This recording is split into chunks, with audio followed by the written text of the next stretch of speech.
মই সদায় কৈছিলোঁ যে জুবিন ৰাষ্ট্ৰৰ সম্পদ, জুবিন অসমীয়াৰ সম্পদ। জুবিনৰ জীৱনত সমালোচনা নকৰিবা। জুবিনৰ যেতিয়া মৃত্যু হ'ব আমি সকলোৱে কান্দিব লাগিব। আৰু ই মোৰ কোৱা কথা নহয়, মোৰ এই বক্তব্য বহুকেইটা বক্তব্য ছ'চিয়েল মিডিয়াত ঘূৰি আছে। নমস্কাৰ। জুবিনদাৰ ন্যায়ৰ বাবে এটা গুৰুত্বপূৰ্ণ খবৰ বা ডাঙৰ খবৰ।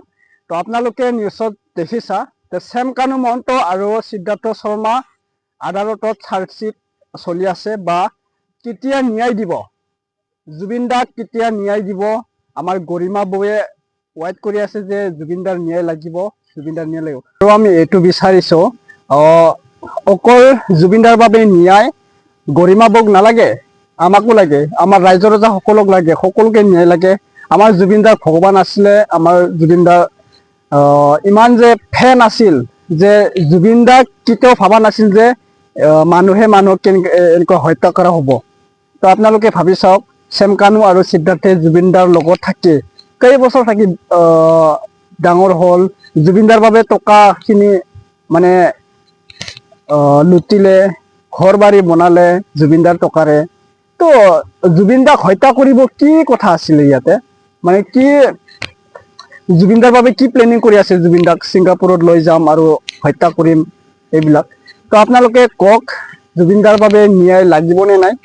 100% ন্যায় লাগিব। আৰু জুবিনদাৰ বাবে জুবিনদাক কেনেকৈ শাস্তি কৰি জুবিনদাক হত্যা কৰিছিল সেই গৰাকীকো মানে হত্যা কৰিব লাগে দেই। হত্যা মানে ফাঁচি দিব লাগে, নহ'লে কিবা এটা শাস্তি দিবলৈ লাগে। চৰকাৰে কিবা এটা ন্যায় নিদিলেও ৰাইজৰ হাতত শ্যাম কানু সিদ্ধাৰ্থক এৰি দিয়ক, কেনেকৈ ন্যায় দিব ৰাইজে দেখাই দিব। ঠিক আছে না, শাস্তি দিব ৰাইজে। যদি চৰকাৰে ন্যায় দিব নোৱাৰে ৰাইজৰ হাতত এৰি দিয়ক।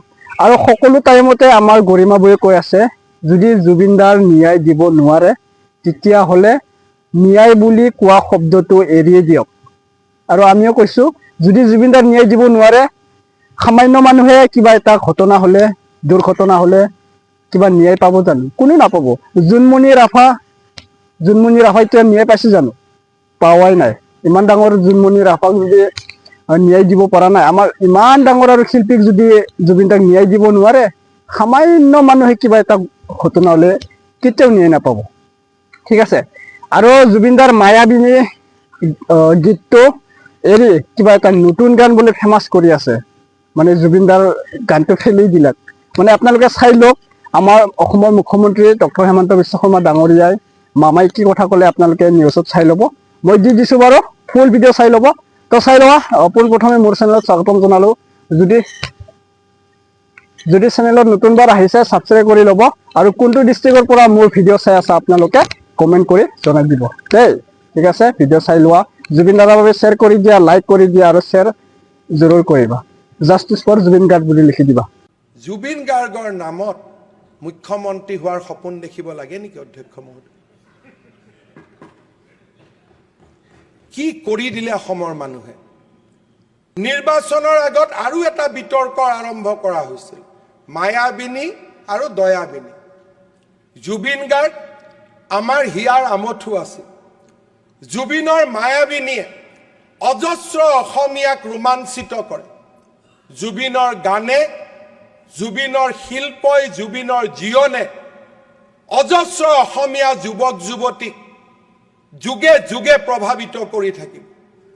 অধ্যক্ষ মহোদয়, মই গৌৰৱেৰে কম, আৰু মই আজিও অত্যন্ত গৌৰৱেৰে কম, নিৰ্বাচনৰ পিছত জুবিনৰ জীৱন পৰিক্ৰমাত যেতিয়াই জুবিনক, আজি জুবিনৰ নাম লৈ ৰাজনীতি কৰিব বিচৰাসকলে যেতিয়া জুবিনক সমালোচনা কৰিছিল, ব্যক্তিগতভাৱে তেওঁৰ লগত মই সদায় থিয় হৈ আছিলোঁ।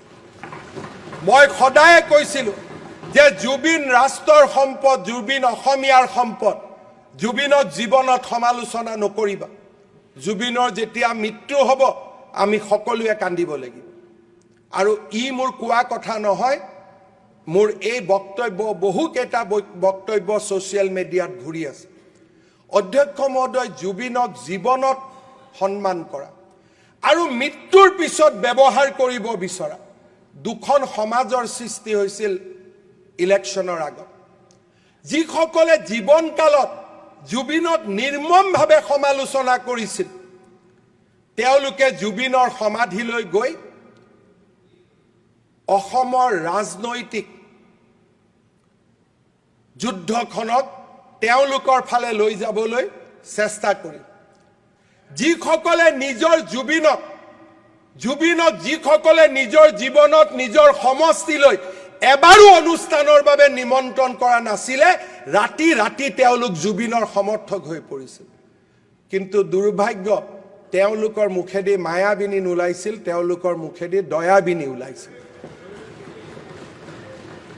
কোনো কথা নাই যিসকলে নিজৰ সমষ্টিত বাংলাদেশৰ পৰা সদায় গায়ক আনিছিল ৰাতি ৰাতি তেওঁলোক জুবিন গাৰ্গৰ সমৰ্থক হৈ পৰিল অধ্যক্ষ মহোদয় আপুনি বৰপেটাত ৰাজনীতি কৰে বৰপেটাৰ বহু অঞ্চলত যোৱা 30 বছৰত এবাৰো জুবিন গাৰ্গৰ অনুষ্ঠানটো হোৱা নাছে তাৰ পৰা বাছে বাছে মানুহ জুবিনৰ সমাধিলৈ আহিব আৰম্ভ কৰিলে জুবিনৰ সমাধিলৈ আহিবলৈ আৰম্ভ কৰিলে আমি মায়াবিনী বিলাক কৰবাত পিছুৱাই গলো দয়াবিনী বিলাক আগুৱাই গল মায়াবিনী পিছুৱাই গল দয়াবিনী বিলাকে সমাধি ক্ষেত্ৰখন দখল কৰি ললে এতিয়া কোনো নাই অধ্যক্ষ মহোদয় এতিয়া কোনো নাই অধ্যক্ষ মহোদয় এনেকুৱা এটা অৱস্থা হল যে এটা ৰাজনৈতিক দলে ইলেকশন মেনিফেস্টোত জুবিন গাৰ্গক লৈ আহিলে ইলেকশন মেনিফেস্টোত জুবিন গাৰ্গক লৈ আহিলে আৰু অধ্যক্ষ মহোদয় আপুনি আচৰিত হ'ব ইলেকশনৰ দিনা যে ইলেকশনৰ টেবুল সেই টেবুলৰ সন্মুখত জুবিন গাৰ্গৰ ফটো লগাই দিয়া অধ্যক্ষ মহোদয় ইলেকশনৰ আগত এটা বিশেষ ৰাজনৈতিক দলৰ অফিচৰ সন্মুখত সেই ৰাজনৈতিক দলৰ সভাপতিজনৰ ফটো নাছিলে বিজেপিৰ কাৰ্যালয়ৰ সন্মুখত বাজপেয়ী নৰেন্দ্ৰ মোদীৰ ফটো দেখা পোৱা যায় কংগ্ৰেছৰ কাৰ্যালয়ৰ সন্মুখত ৰাজীৱ গান্ধী ইন্দিৰা গান্ধী ৰাহুল গান্ধীৰ ফটো দেখা পোৱা যায় এইবাৰ বদলি গল অধ্যক্ষ মহোদয় সদায় বদলি থাকিবনে নাই এইবাৰ বদলি গল অধ্যক্ষ মহোদয় ৰাজনৈতিক দলৰ কাৰ্যালয়লৈ জুবিন গাৰ্গক লৈ অহা অসমৰ ৰাইজে উত্তৰ কি দিলে অসমৰ ৰাইজে উত্তৰ দিলে যে জুবিন গাৰ্গক লৈ ৰাজনীতি নকৰিবা তেওঁ আমাৰ সম্পত্তি ই আমাক শিকাই থৈ গল যে ভূপেন হাজৰিকাক লৈ ৰাজনীতি নহয় জুবিন গাৰ্গক লৈ ৰাজনীতি নহয় শংকৰদেৱক লৈ ৰাজনীতি নহয় মাধৱদেৱ দামোদৰ দেৱক লৈ ৰাজনীতি নহয় জ্যোতিপ্ৰসাদ আগৰৱালা বিষ্ণুপ্ৰসাদ ৰাভাক লৈ ৰাজনীতি নহয় এনে এক দুৰ্ভাগ্যজনক পৰিৱেশলৈ লৈ গল দয়াবিনী মায়াবিনী ৰৈ ৰৈ বিনালে ৰৈ ৰৈ কেতেকী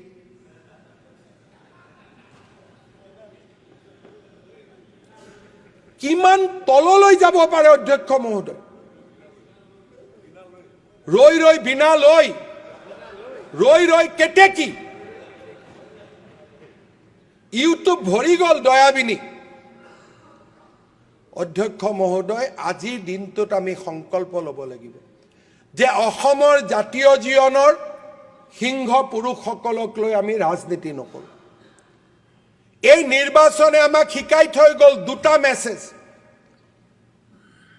পৰিয়ালক লৈ ৰাজনীতি নহয় কিবা আছে আদালতত যোৱা কোৰ্টত যোৱা যি আছে সমাধান কৰা